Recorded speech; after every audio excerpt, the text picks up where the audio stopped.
Hola, ¿cómo están? Este video que vamos a revisar ahorita es para nuevamente, igual como hicimos en el capítulo en la unidad 1, dar algunas indicaciones sobre cómo usar algunas de las herramientas que tenemos disponibles para aterrizar un poco los temas que hemos visto de forma teórica, utilizando nuevamente pues, el ambiente de programación y ejecución y de simulación de MATLAB. El capítulo que tenemos en este momento es la unidad 2, que se denomina Técnicas de mitigación e interfaces de aire. Ya con la teoría que hemos visto, ustedes sabrán más o menos qué tipos de valores y qué cantidades y magnitudes manejan en cada uno de los parámetros que se les pide pues, a la hora de hacer la simulación. El código es un código escrito en MATLAB, igual a como se trabajó en la unidad 1. Es un código muy sencillo, se ha hecho un código paso a paso muy básico. No se han utilizado las funciones de MATLAB del Toolbox de comunicaciones, por ejemplo, sino que todo se ha hecho pues prácticamente a manito para garantizar que también sea una herramienta didáctica y que ustedes puedan entrar al código y además de ejecutarlo, pues también ver cómo es que se realizan las operaciones. Para esta unidad tenemos tres simuladores. El primer simulador se llama el Easy Zero Forcing Sim, que es un script de MATLAB que básicamente lo que hace es realizar una simulación de un proceso de ecualización zero forcing. Ya con lo que ustedes vieron en la teoría saben de qué estamos hablando, entonces la idea es que lo ejecuten y que también revisen el código y hagan algunas observaciones pues, sobre lo que sucede y los resultados que entrega el simulador.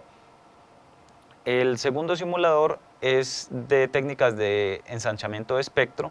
La primera técnica que revisamos nosotros es el Frequency Hopping Speed Spectrum, y este script que se llama FHSS Sim es un script que realiza una simulación también muy sencilla sobre saltos en frecuencia para ensanchamiento de espectro.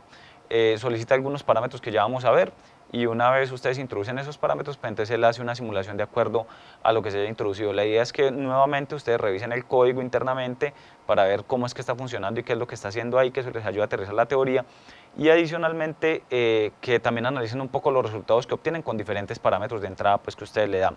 Similar a este simulador hay otro que se llama DSSS Sim, que es un simulador de Direct Sequence Speed Spectrum. Es una técnica de ensanchamiento de espectro posiblemente la más utilizada a nivel comercial. Casi todos los sistemas celulares pues, modernos utilizan Direct Sequence Speed Spectrum, incluso una interfaz de Wi-Fi también lo usa. Tiene muchas aplicaciones pues. Entonces, igual que el simulador anterior, la idea es que ustedes introduzcan algunos parámetros que les pide el simulador y ya él ejecuta pues, la simulación y les entrega unos resultados que la idea es que nuevamente ustedes analicen y saquen conclusiones de allí. Nuevamente, la revisión del código pues, les ayuda también a aterrizar parte de la teoría. Este código es un código muy sencillo, escrito como les comenté.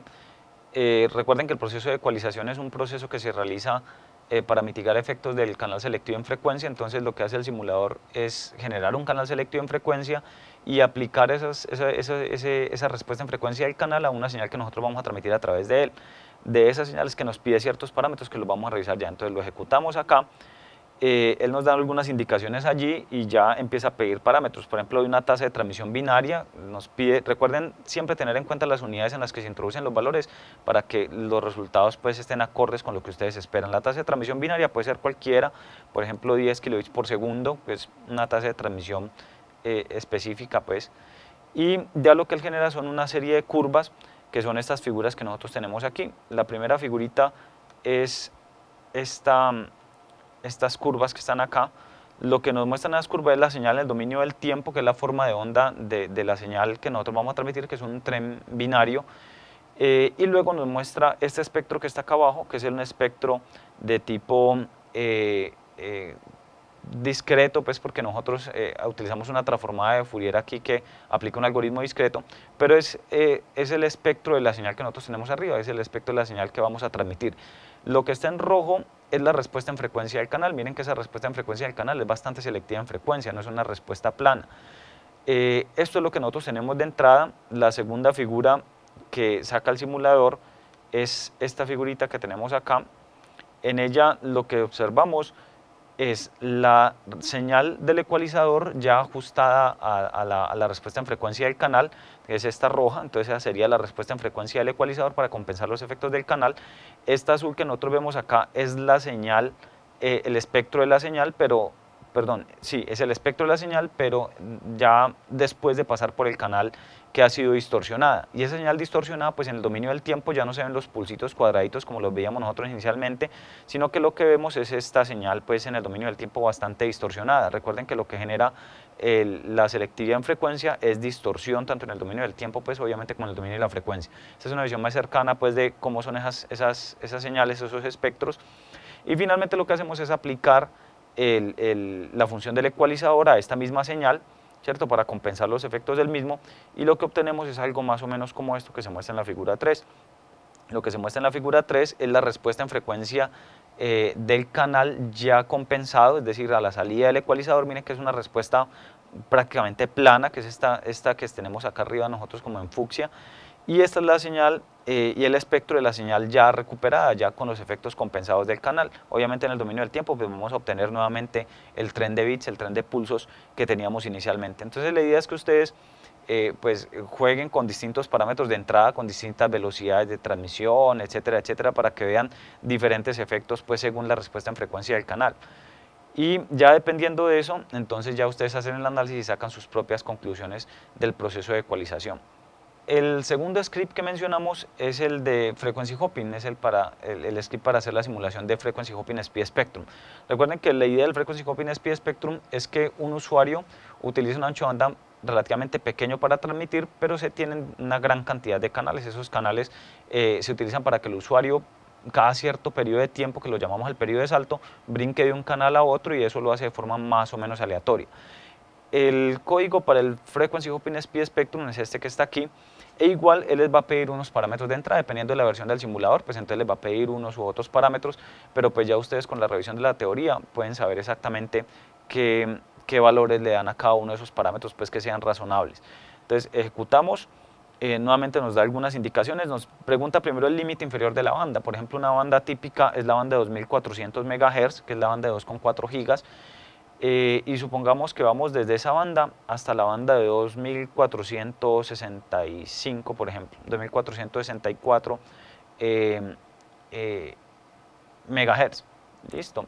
Eso nos da un cierto ancho de banda. Ahorita nos pide el número de usuarios que nosotros vamos a tener en el sistema. Ese número de usuarios podría ser, por ejemplo, 5 usuarios en este caso, y la tasa de transmisión binaria podría ser más o menos de unos 1.8 megabits por segundo, o sea, 1800. Recuerden las unidades, ¿cierto? 1800 kilobits por segundo son 1.8 megas. Entonces, él allí ya nos pregunta si deseamos utilizar secuencias ortogonales. Recuerden que la diferencia entre usar secuencias ortogonales y no ortogonales es que existe la posibilidad, en el caso de que no sean ortogonales, que haya colisiones, es decir, que dos usuarios vayan a la misma portadora exactamente al mismo tiempo. Entonces, digamos que no vamos a colocar la restricción de que sean ortogonales para ver qué sucede. Y finalmente nos pregunta cuántos saltos, o sea, cuántos periodos de transmisión por portadora queremos nosotros simular. Pongamos un valor más o menos de unos 30 periodos de salto, y ya es lo que hace realizar la simulación. Cada uno de los usuarios está identificado con un color, y lo que se muestra cada cierto periodo de tiempo es las portadoras que está usando cada usuario en cada uno de los saltos que realiza. Miren que son 5 usuarios y eventualmente veremos solamente 4 líneas. Eso quiere decir que cuando vemos 4, algunos de los usuarios están en colisión. Eso es porque tenemos una condición de secuencias no ortogonales. Listo. Entonces, ahí lo que muestra es qué canal está usando cada usuario en cada instante de tiempo. Y adicionalmente, acá abajo nos está mostrando algunos datos adicionales del sistema. Por ejemplo, nos dice que el ancho de banda necesario por canal es de más o menos 1 MHz, y que adicionalmente en ese ancho de banda que nosotros definimos y con esas tasas de transmisión por usuario, lo que se tienen disponibles son 59 canales de RF para realizar los saltos. Entonces, nuevamente, la idea es que ustedes introduzcan diferentes valores, ¿cierto? Introduzcan diferentes tasas de transmisión, diferentes anchos de banda, diferentes frecuencias de operación, diferente cantidad de número de usuarios, y ya con eso entonces ya empiezan a observar más o menos qué es lo que está sucediendo en la simulación y cómo se realizan los saltos, ¿sí?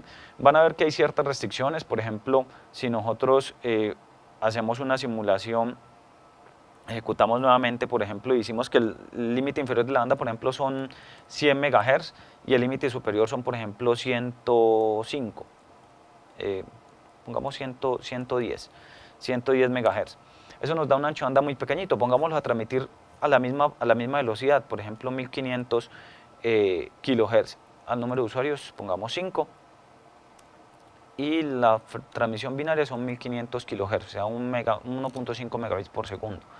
Digamos que no queremos secuencias ortogonales y queremos simular los 30 saltos, ¿cierto? Entonces miren que es un ancho de banda mucho más restringido, son solamente 10 canales prácticamente los que tenemos, y en esos 10 canales están saltando los mismos 5 usuarios que teníamos antes en 60 y pico de canales que vimos, o 59. Entonces miren que aquí hay muchas colisiones, hay muchos casos en los que solamente vemos 4 usuarios utilizando los canales. Por ejemplo, en este caso se vieron 3, ¿sí? Quiere decir que hay 2 usuarios que están haciendo colisión, y eso pues genera algunos problemas en la transmisión. Entonces la idea es que ustedes prueben con diferentes cantidades de canales, con diferentes anchos de banda y con diferente cantidad de usuarios, para que vean pues las diferencias y saquen sus conclusiones sobre qué tan eficiente, por ejemplo, puede ser el Frequency Hopping Spread Spectrum. Listo. Bueno, finalmente el tercer script que tenemos es el simulador de Direct Sequence Feed Spectrum. En Direct Sequence Feed Spectrum recuerde que no se realizan saltos de frecuencia, sino que la señal original de datos se ensancha en el espectro para que ocupe un espacio mucho más grande para la transmisión, y eso incrementa redundancia y da algunas ventajas adicionales pues, al sistema en cuanto a eficiencia sobre todo. El script que tenemos es este script de MATLAB, también es un script bastante sencillo que ustedes pueden mirar línea a línea para ver exactamente cómo está funcionando, y todo está hecho a manito, no se están usando las funciones del toolbox de comunicaciones, sino que todo se está haciendo pues manualmente. Igual a como sucedió con los códigos de la unidad 1, todos estos códigos son susceptibles de ser optimizados, entonces ustedes mismos pueden hacer las modificaciones pues, que consideren para mejorar el código. Entonces, aquí nuevamente nos da como una introducción y nos empieza a solicitar datos, nos dice cuál es la secuencia binaria de datos que vamos a utilizar. Tenemos que introducirle entre comillas, él ahí les da las comillas simples porque él inicialmente lo interpreta como caracteres. Vamos a trabajar, por ejemplo, con una secuencia corta, por ejemplo 10011, por decir algo, ¿cierto? Esa es la secuencia de datos de usuario que se va a transmitir. Luego dice cuál es la tasa de transmisión de usuario, de datos de usuario en kilobits por segundo. Digamos que vamos a transmitir a 768 kilobits por segundo, que es una tasa típica, digamos, en los sistemas UMTS, por ejemplo. ¿Y cuál es la tasa de chip del sistema? Si queremos seguir con la idea del UMTS, puede ser una tasa, en este caso en megachips por segundo, de 3,84 megachips por segundo.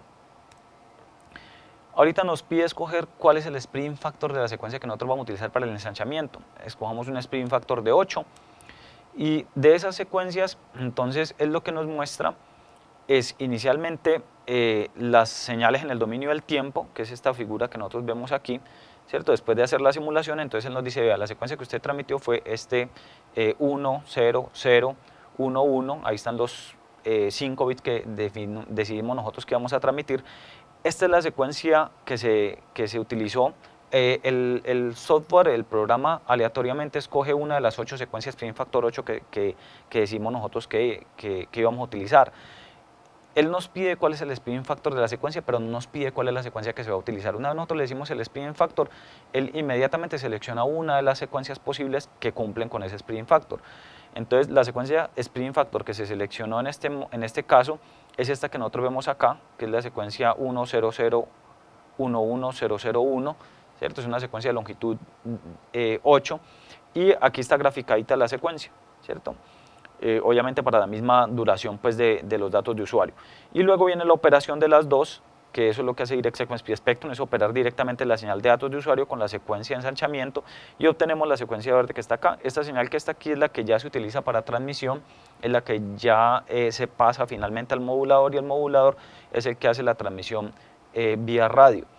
Estas mismas señales pues tienen unos espectros que son los que se muestran en la segunda figura. En la segunda figura vemos los espectros de cada una de las señales identificados con los mismos colores. Está el espectro azul de la señal original de datos, está el espectro rojo de la señal de la secuencia pues, que utilizamos para el ensanchamiento, y está el espectro verde, que es el de la señal que finalmente tenemos nosotros lista para transmitir, que es la señal ensanchada. Si observamos un poco más de cerca estos espectros, pues es claro que la señal azul, por ejemplo, ocupa un ancho de banda mucho más restringido que la que ocupa la señal verde y la señal roja. De hecho, la señal verde y la señal roja, que son la secuencia de ensanchamiento y la señal ensanchada, ocupan exactamente el mismo ancho de banda, que en este caso pues, depende del esquema de modulación. Entonces, aquí vemos la señal azul con una potencia bastante concentrada en un ancho de banda más pequeño, y la señal verde, que lo que hace es toda esa energía la redistribuye en un ancho de banda mucho más grande, por eso la señal verde ocupa un espectro mucho más grande. Entonces, igual que en los casos anteriores, la idea es que nuevamente jueguen con los valores que introducen, que miren qué efectos tiene, por ejemplo, escoger velocidades o tasas de ensanchamiento, de secuencias de ensanchamiento similares a las tasas de datos o con diferencias muy grandes entre las dos, ¿cierto? Para ver qué efecto tiene eso pues, a nivel de espectro y cómo se ven las formas de onda de la señal. Recuerden entonces que Recuerden que todas estas herramientas son solo eso, ¿cierto? Son herramientas, el software finalmente entrega resultados dependiendo de la información que ustedes le introduzcan. Si los datos que ustedes introducen son errados o son valores que no son muy, digamos, válidos, ¿cierto? No son muy razonables, pues obviamente lo que va a entregar el software son respuestas erradas que no les va a permitir sacar conclusiones pues, válidas tampoco. Entonces, revisen bien la teoría, y después de revisar la teoría, pues la idea es que utilicen este software para aterrizar esos conceptos y cualquier inconveniente, cualquier duda, ya saben, ya conocen los canales pues, que hay a través del YCQ y a través de Moodle para que compartamos dudas, los foros para que hagan preguntas entre ustedes y resuelvan pues, las inquietudes que tengan y eventualmente en clase podremos hacerlo. Listo. Muchísimas gracias y hasta la próxima oportunidad.